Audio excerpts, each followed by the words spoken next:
नमस्कार विद्यार्थियों, आज हम पढ़ने वाले हैं हमारी क्लास 9th का पॉलिटिका चैप्टर नंबर फर्स्ट, लोकतंत्र क्या, लोकतंत्र क्यों। एक ही वीडियो में पूरा लेक्चर कंप्लीट करने वाले हैं और बिल्कुल शॉर्ट नोट्स के माध्यम से, साथ ही एनिमेशन भी आपको देखने को मिलेगा। तो वीडियो को पूरा देखिए। तो देखिए लोकतंत्र क्या है, इसके बारे में देखने वाले हैं। लोकतंत्र मेनली क्या है, अगर अपन यहाँ पर पॉलिटी में बात करें तो जो सरकार का एक रूप देखने को मिलता है लोकतंत्र। और जो लोक सरकारें होती है वो दो प्रकार की होती है, एक तो लोकतांत्रिक सरकार और एक होती है गैर लोकतांत्रिक सरकार। लोकतांत्रिक सरकार किसे कहा जाता है, आगे बहुत ही डिटेल से हम इसे देखने वाले हैं, इसे देखेंगे। इसके अलावा गैर लोकतांत्रिक सरकार कौन कौन सी है, जो मेन रही है वो एक तो जैसे जो म्यांमार है, जैसा कि भारत का पड़ोसी देश है म्यांमार, वहाँ पर हमें बहुत सी बार देखने को मिलता है कि जो सेना है उसके द्वारा तख्ता पलट कर दिया जाता है। जो डेमोक्रेटिक सरकार है उसको तो घटा दिया जाता है और सेना वहाँ पर शासन करने लग जाती है। ऐसे ही चिली में एक तानाशाह पिनासे नामक तानाशाह हमारे को देखने को मिलता है। साथ ही जो सऊदी अरब है वहाँ पर तो अभी भी वहाँ पर हमें क्या देखने को मिलता है, सऊदी अरब में अभी भी हमें राजशाही देखने को मिलती है।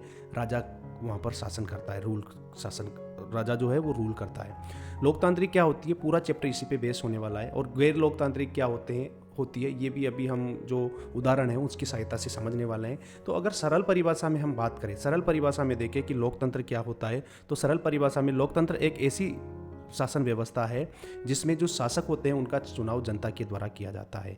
मतलब लोकतंत्र एक ऐसी शासन व्यवस्था है जिसमें शासकों का जो चुनाव होता है वो जनता के द्वारा किया जाता है। अब हम देखने वाले हैं जो लोकतंत्र है उसकी क्या विशेषता होती है, लोकतंत्र की विशेषताएं क्या है। तो लोकतंत्र की विशेषता में हम देखते हैं कि जो लोकतंत्र है शासन का एक ऐसा रूप है जिसमें जनता द्वारा शासकों का क्या किया जाता है, चुनाव किया जाता है, जिसमें जनता शासकों का चुनाव करती है। अब यहाँ पर हम सोचने वाली बात यह है कि कौन जनता है जो शासक चुनेगी, शासक कौन होंगे और चुनाव किस तरीके से किया जाएगा। तो जनता कौन होगी, अगर हम बात करें जनता कौन होगी तो 18 साल, अगर भारत की बात करें तो भारत में जो वयस्क लोग हैं, जिसे वयस्क की जो उम्र है वो भारत में 18 साल मानी गई है, वो क्या करेंगे, 18 साल से अधिक उम्र वाले लोग अपने शासकों का चुनाव करेंगे। शासक कौन होंगे, हम जनता के ही बीच में से जो भी लोग चुनाव लड़ना चाहता है वो क्या बन सकता है, शासक बन सकता है या लीडर बन सकता है। अब देखो चुनाव कैसे किया जाएगा, किस तरीके से चुनाव किया जाएगा। देखो चुनाव एक बिल्कुल इक्वल बेस पे किया जाएगा, जहाँ पर एक वोट, हर प्रत्येक व्यक्ति का एक वोट होगा, चाहे वो अमीर हो या गरीब हो, किसी भी बेस पर वहाँ पर भेदभाव नहीं किया जाएगा। तो इस तरीके से शासक कौन होगा और जनता कौन होगी और चुनाव कैसे होगा, ये सारी चीज़ें देखने को मिलेगी। अब देखो प्रमुख फैसले जो होते हैं यहाँ पर निर्वाचित नेताओं के द्वारा होते हैं। लोकतंत्र की विशेषता में पहला देखने वाले हैं हम कि जो प्रमुख फैसले हैं वो किसके द्वारा किए जाते हैं, निर्वाचित नेताओं के द्वारा किए जाते हैं। जबकि पाकिस्तान में इसके विपरीत देखने को मिला। पाकिस्तान में जनता के द्वारा जो सरकार चुनी गई थी वो जनरल परवेज मुशर्रफ के द्वारा हटा दिया गया और खुद मुख्य कार्यकारी बन गया। 1999 की बात है ये। और 2002 में फिर एक लीगल फ्रेमवर्क ऑर्डर एक पास किया, इसके तहत उसने पूरा संविधान बदल दिया। और इस ऑर्डर के तहत ही क्या हुआ कि अब राष्ट्रपति जो है वो नेशनल और प्रांतीय असेंबलियों को भी समाप्त कर सकता है। तो इस तरीके से जो पाकिस्तान में जनता के द्वारा सरकार चुनी गई थी वो हटा दी गई और जो सेना का जो अधिकारी था जनरल परवेज मुशर्रफ पर, उसने खुद को अपने आप को क्या बना लिया, शासक बना लिया। तो अतः हम कह सकते हैं कि यहाँ पर जो पाकिस्तान में इस तरीके से जो सत्ता परिवर्तन हुई, ये क्या नहीं है, लोकतंत्र नहीं है, क्योंकि लोगों के द्वारा चुनी हुई सरकार तो उसने क्या कर दी, हटा दी। और अब देखिए जो यहाँ पर जो लोकतंत्र होता है उसमें निर्णय लिया जाता है वो किसके द्वारा लिया जाता है। लोकतंत्र में निर्णय लेने की जो शक्ति होती है वो चुने हुए प्रतिनिधियों के पास होती है। दूसरा आता है स्वतंत्र और निष्पक्ष चुनाव। स्वतंत्र एवं निष्पक्ष चुनाव, अगर हम बात करें चीन की संसद, राष्ट्रीय जन संसद के लिए प्रत्येक 5 वर्ष में चुनाव होते हैं और यही राष्ट्रपति का चुनाव करती है। चीन की संसद ही क्या करती है, राष्ट्रपति का चुनाव करती है और प्रत्येक 5 वर्ष में इसके लिए भी चुनाव होते हैं। लेकिन सबसे बड़ी इंटरेस्टिंग बात क्या है कि 2003 के बाद केवल वहाँ पर जो कम्युनिस्ट पार्टी और उससे संबंधित कुछ पार्टियां थी उनको ही चुनाव लड़ने की स्वतंत्रता थी। बाकी की जो पार्टियां थी उनको चुनाव लड़ने की स्वतंत्रता नहीं थी। मतलब कोई भी जीते, अगर किसी को भी चुनाव लड़ना है तो उसको क्या करना पड़ेगा, कम्युनिस्ट पार्टी या उससे संबंधित जो कुछ पार्टियां हैं उसकी क्या लेनी पड़ेगी, सदस्यता लेनी पड़ेगी, तभी आप चुनाव लड़ पाओगे। अब यहाँ पर कोई भी बने, अब शासक तो कम्युनिस्ट पार्टी का ही बनने वाला है। तो अब देखो, अब इसी तरीके से मेक्सिको में क्या होता है, मेक्सिको में हर 6 वर्ष में चुनाव करवाए जाते हैं और 1930 से 2000 तक PRI इंस्टीट्यूशनल रिवोल्यूशनल पार्टी को ही यहाँ पर जीत मिली, क्योंकि ये गलत तरीके से काम करती थी। जैसे सरकारी कर्मचारी को पार्टी की बैठकों में जाना पड़ता था, यहाँ पे जो मीडिया था वो विपक्षी दलों की आलोचना करता था, लेकिन जो PRI थी उसके द्वारा गलत काम किया जाता था उसको भी नज़रअंदाज कर देता था। चुनाव के समय यहाँ पर बूथ बदल दिए जाते थे, जो टीचर्स होते थे, उनको सरकारी टीचर्स होते थे, उनको बच्चों को दबाव डाला जाता था कि उनके जो पेरेंट्स हैं वो पीआरआई को वोट दो। पीआरआई जो थी वो अपने उम्मीदवारों पर ज़्यादा पैसा खर्च करती थी, अतः दोनों ही जगह पर लोकतंत्र नहीं है। ठीक है, लोकतंत्र में क्या होता है कि चुनाव निष्पक्ष और स्वतंत्र होना चाहिए, साथ ही सत्ता में बैठे लोगों के लिए हार जीत के समान अवसर होना चाहिए। जो सत्ता में बैठा है, जो शासक है, वो हार भी सकता है और जीत भी सकता है, दोनों चीज़ें वहाँ पर होनी चाहिए, जबकि यहाँ पर ऐसा नहीं होता। दोनों जगह पे क्या होता है, दोनों जगह गलत तरीके से शासन जीता जाता है। मतलब पीआरआई गलत तरीके से क्या जीत रही है, चुनाव जीत रही है, और चाइना में तो हम देख सकते हैं कि बिल्कुल डेमोक्रेसी ही नहीं है, क्योंकि वहाँ पर स्वतंत्रता ही नहीं है, लोगों को चुनाव करने की स्वतंत्रता ही नहीं है। तो वहाँ पर हम कह सकते हैं कि वहाँ पर किसी तरीके की डेमोक्रेसी नहीं है। और जो मेक्सिको है, यहाँ पे भी किस तरीके से चुनाव हो रहा है, देखो इस तरीके से सरकारी संसाधनों का उपयोग किया जा रहा है। अब देखते हैं एक व्यक्ति एक वोट और एक मूल्य। अब देखते हैं एक व्यक्ति एक वोट और एक मूल्य। अब हम बात करें सऊदी अरब की, तो सऊदी अरब में जो महिलाओं को वोट डालने का अधिकार 2015 में मिला है। इससे पहले सऊदी अरब में महिलाओं को वोट डालने का अधिकार नहीं था।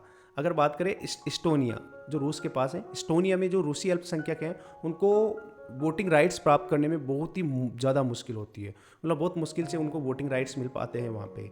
और इसी तरीके से फिजी जो है, वहाँ पर भारतीय मूल के जो लोग होते हैं उनके वोट का मूल्य कम होता है, जबकि वहाँ के जो मूल नागरिक होते हैं उनके वोट का मूल्य ज़्यादा होता है। अतः क्या होता है कि जो लोकतंत्र है वहाँ पर हमेशा क्या होता है, लोकतंत्र में क्या होता है, लोकतंत्र में हमेशा जो हर व्यक्ति है, हर वयस्क को एक वोट का अधिकार होना चाहिए और हर वोट का एक समान मूल्य होना चाहिए। आगे बात समझ में, कानून का राज और अधिकारों का आदर। अब देखिए कानून का राज और अधिकारों का आदर, कानून का राज किस तरीके से है। अब देखो जिम्बाब्वे में जानू पीएफ पार्टी का शासन रहा है आज़ादी से 1980 तक। ठीक है, पार्टी नेता जो रॉबर्ट मुगाबे है राष्ट्रपति रहे, परंतु वहाँ पर गलत तरीकों को भी अपनाते थे। वो पूरे टाइम पे राष्ट्रपति रहे, लेकिन उनके द्वारा गलत तरीके भी अपनाए जाते थे, जैसे संविधान में बदलाव कर अपने अधिकार बढ़ाए और जवाबदेही कम की, विपक्षी दलों के कार्यकर्ताओं को परेशान करना, प्रेस पर नियंत्रण तथा जजों पर भी दबाव ये डालते थे। तो इस तरीके से कानून का राज और अधिकारों का आदर, यहाँ पर हम जिम्बाब्वे का एक उदाहरण लिया गया है कि यहाँ पर क्या होता है कि जो वहाँ के जो राष्ट्रपति रहे उनके द्वारा गलत तरीके अपनाए गए और 2017 में इनको हटा दिया गया। तो ये क्या है, लोकतांत्रिक सरकार संवैधानिक कानून और नागरिक अधिकारों द्वारा खींची लक्ष्मण रेखाओं के भीतर ही काम करती है। ये हमारा जो लोकतंत्र है उसकी अगली क्या है, विशेषता है। अब देखो परिभाषाओं का क्या सारांश निकलता है कि लोकतंत्र सरकार का एक ऐसा रूप है जिसमें शासकों का जो चुनाव होता है वो जनता के द्वारा किया जाता है, लोगों के द्वारा किया जाता है। और लोकतंत्र की जो 4 विशेषताएं है वो मेन निकल के आती है। लोगों द्वारा चुने हुए शासक ही प्रमुख फैसले लेते हैं। दूसरा, चुनाव लोगों के लिए निष्पक्ष अवसर और विकल्प उपलब्ध करवाता है जिसमें वो मौजूद शासकों को बदल सके। आ रही है बात समझ में, लोगों के द्वारा जो लोगों के द्वारा चुने हुए व्यक्ति है वही पूरे फैसले करेंगे। इसके अलावा यह विकल्प और अवसर सभी लोगों को समान रूप से मिले। चुनाव लोगों के लिए निष्पक्ष अवसर और विकल्प उपलब्ध करवाता है जिससे वो मौजूदा शासकों को बदल सके, तथा यह विकल्प और अवसर सभी लोगों को समान रूप से मिलना चाहिए। चुनाव के माध्यम से बनी सरकार संविधान के कानून के अनुसार और नागरिकों के अधिकारों के अनुसार काम करे। अब देखो चुनाव होने के बाद जो सरकार बनाई जाती है वो संविधान के अनुसार काम करना चाहिए, न कि उनके खुद के अनुसार। तो संविधान के अनुसार काम करना चाहिए और नागरिकों के क्या क्या अधिकार हैं, या नागरिकों जो जनता होती है उनको किस चीज़ की क्या चीज़ उनको चाहिए उसके अकॉर्डिंग उनको क्या करना चाहिए, काम करना चाहिए। ये लोकतंत्र की क्या है, विशेषताएँ हैं। 4 मेन विशेषता हमारे को देखने को मिलती है। अब देखिए 4, आई थिंक आपको बात समझ में आ गई होगी, परिभाषाओं का सारांश क्या निकला। लोकतंत्र की विशेषता, 4 विशेषता याद रखना है, बहुत ही इंपॉर्टेंट है। क्या क्या विशेषताएं हैं कि लोगों के द्वारा जो चुने हुए शासक हैं वही प्रमुख फैसला करते हैं। इसके अलावा देखा है ना हमने, जैसे पाकिस्तान में हटा दिया गया था, चुनाव लोगों के लिए निष्पक्ष अवसर होना चाहिए और विकल्प भी उपलब्ध होना चाहिए। चाइना में कोई विकल्प नहीं था। तो अब देखिए हम देखते हैं कि लोकतंत्र ही क्यों, लोकतंत्र के खिलाफ, लोकतंत्र के पहले हम देखेंगे कि लोकतंत्र के खिलाफ क्या तर्क है, लोकतंत्र क्यों नहीं होना चाहिए। ठीक है, लोकतंत्र में क्या होता है, नेता बदलते रहते हैं, इससे क्या होती है, अस्थिरता पैदा होती है। हम देखते हैं कि हर 5 साल में नेता बदलते रहते हैं, इससे जो अस्थिरता है वो पैदा होने लग जाती है। लोकतंत्र का मतलब केवल राजनीतिक लड़ाई और सत्ता का खेल है, यहाँ नैतिकता के लिए कोई जगह नहीं है। दूसरा पॉइंट क्या है, खिलाफ में क्वेश्चन आ जाता है, विपक्ष में तर्क बताइए, तो आपको याद रखना है यहाँ पर क्या होता है कि केवल जो लोकतंत्र है ना वहाँ पर केवल राजनीतिक लड़ाई है, सत्ता पाने का की चाह में लगे रहते हैं। अब दूसरा, फैसले लेने में देरी होती है। अगला कौन सा है, फैसले लेने में देरी होती है। क्यों होती है? क्योंकि इसमें हमें लोकतंत्र में लोगों से चर्चा करनी पड़ती है हर फैसले पे। इसके अलावा चौथा क्या होता है, चुने हुए नेताओं को लोगों के हितों के बारे में पता नहीं होता। जो नेता चुने हुए जाते हैं उनको पता नहीं होता कि लोगों के हित क्या है।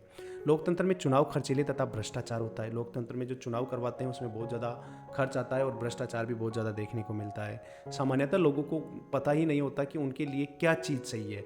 लोगों को खुद पता नहीं है कि उनके लिए क्या चीज़ें सही है। तो हम देख सकते हैं कि लोकतंत्र के विपक्ष में कौन कौन से तर्क दिए जा सकते हैं। सामान्यतः लोगों को भी पता नहीं होता है कि उनके लिए क्या अच्छा है और क्या बुरा होता है, और दूसरे लोगों को तो खुद जो नेता लोग होते हैं उनको उनके बारे में पता नहीं होता कि लोगों के लिए क्या सही है क्या गलत है। अब लेकिन हम यहाँ पर देखने वाले हैं, पक्ष में भी कुछ देखने वाले हैं।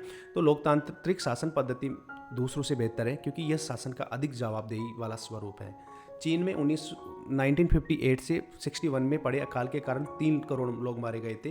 क्यों? क्योंकि वहाँ पर जो सरकार है वो सही तरीके से लोगों के प्रति जवाबदेही नहीं थी। लोकतंत्र बेहतर निर्णय लेने की संभावना को बढ़ाता है। लोकतंत्र मतभेदों और टकरावों को संभालने का तरीका उपलब्ध करवाता है, सारी चीज़ें करवाता है। तो चीन में हम देखते हैं कि वहाँ पर जो लोग थे उनको अच्छे तरीके से भोजन व्यवस्था नहीं करवाई गई क्योंकि लोग वहाँ पर चीन की सरकार रिस्पॉन्सिबल इतनी नहीं थी। लोकतंत्र नागरिकों का सम्मान बढ़ाता है। जो लोकतंत्र है उसमें हर नागरिक को अपने सम्मान से जीने का अधिकार मिलता है। सभी नागरिक जो होते हैं लोकतंत्र में क्या करते हैं, सम्मान से जीते हैं। और लोकतंत्र मतभेदों और टकरावों को संभालने का तरीका भी उपलब्ध कराता है। साथ ही लोकतंत्र में अपनी गलती को ठीक करने का मौका भी मिलता है। अगर हमारे द्वारा कोई गलती की जाती है, हमने कोई गलती कर दी लोकतंत्र में निर्णय लेने में, तो हम उसे सुधार कर सकते हैं।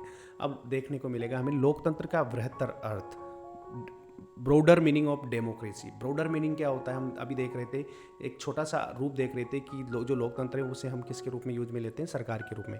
लेकिन ऐसा नहीं है कि जो लोकतंत्र है वो बिल्कुल बहुत ज़्यादा ब्रॉड है।